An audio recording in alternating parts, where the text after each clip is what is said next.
Hello and welcome. You are watching GRAVITAS Plus. I am Molly Gambhir. As artificial intelligence increasingly makes its presence felt all around us, just how prepared are we to deal with its impact?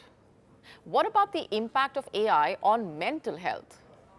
To what extent are children at risk? What are the concerns that have been raised? First, let's just start off with some big developments of this week itself. On Thursday, the US Federal Trade Commission said it is seeking information from several companies that provide consumer-facing AI-powered chatbots on how these firms measure, test, and monitor potentially negative impacts of the technology. The Federal Trade Commission has launched an inquiry into how 7 leading chatbot makers test and monitor the impact of their products on young children and teenagers. Basically, the study aims to help better understand how AI firms are developing their products and the steps they are taking to protect children. The agency said chatbots have the capability of simulating conversations that appear to be with another human, which can create interpersonal relationships with some users. The inquiry is meant to help federal officials understand what steps, if any, companies have taken to evaluate the safety of their chatbots when acting as companions, to limit the products used by and potential negative effects on children and teens. Also, sample this. Australian children will be prevented from having sexual, violent, or harmful conversations with AI companions. The e-Safety Commissioner there registered 6 new codes under the Online Safety Act designed to limit the growing number of children accessing harmful content online. Basically, the legislative tweak would require tech companies to embed the safeguards and use the age assurance before AI chatbots were deployed. Also saying that Australian schools have been reporting that 10 and 11-year-old children are spending up to 6 hours per day on AI companions. Most of them sexualized chatbots. In fact, Australian researchers have also found that well-known AI chatbots can be configured to routinely answer health queries with false information that appears authoritative, complete with fake citations from real medical journals. Warning that without better internal safeguards, widely used AI tools can be easily deployed to churn out dangerous health misinformation at high volumes. According to the senior study author, if a technology is vulnerable to misuse, malicious actors will inevitably attempt to exploit it, whether for financial gain or to cause harm. The team tested widely available models that individuals and businesses can tailor to their own applications with system-level instructions that are not visible to users.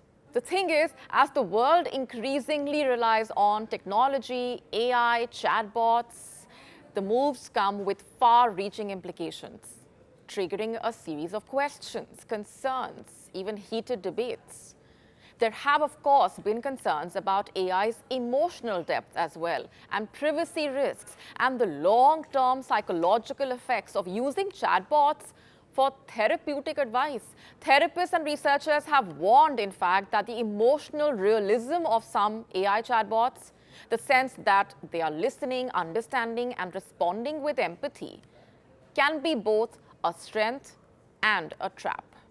In fact, the US Food and Drug Administration will hold an advisory panel meeting in November to examine the fast-emerging class of AI-enabled digital mental health devices. The agency's Digital Health Advisory Committee will be meeting and focusing on how these digital tools could help address a widening gap in access to mental health services in the United States, while also probing the unique risks they pose.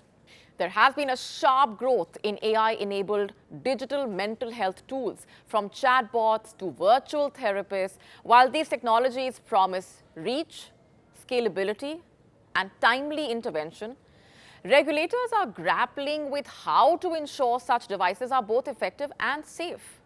The impact of AI and technology on children, on mental health, is increasingly becoming a part of daily conversations. Let me also ask you this. Are you a people pleaser? What if your chatbot has the same quality? Is your AI chatbot lying to you?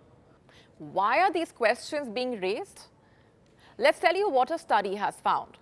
According to the study from Princeton University, reportedly, large language models, LLMs, like those used in AI chatbots, are increasingly prioritizing user satisfaction over truth. So are chatbots turning people pleasers then? And how does this even happen? There's also the question of how and why generative AI models often ended up getting things wrong, for example. You must have heard of the phrase, the customer is always right. The research basically shows as these systems become more popular, they also end up giving less importance to the truths in a way. And in case you weren't aware, the process of training LLMs, large language models, involves aspects like pre-training, instruction fine-tuning, reinforcement learning from human feedback. And according to the researchers, reportedly, the root cause lies in the reinforcement learning from human feedback. LLMs try to appease the user in a way, basically triggering an issue where the models give out answers that people will rate highly. Of course, that's tricky because factual answers could suffer. The researchers reportedly propose a new training method to improve both user satisfaction and real-world usefulness. The fact is, AI could be a double-edged sword, and as chatbots increasingly become a part of people's lives, learning more about them and how they function also becomes all the more important. And there are questions and concerns that are bound to surface.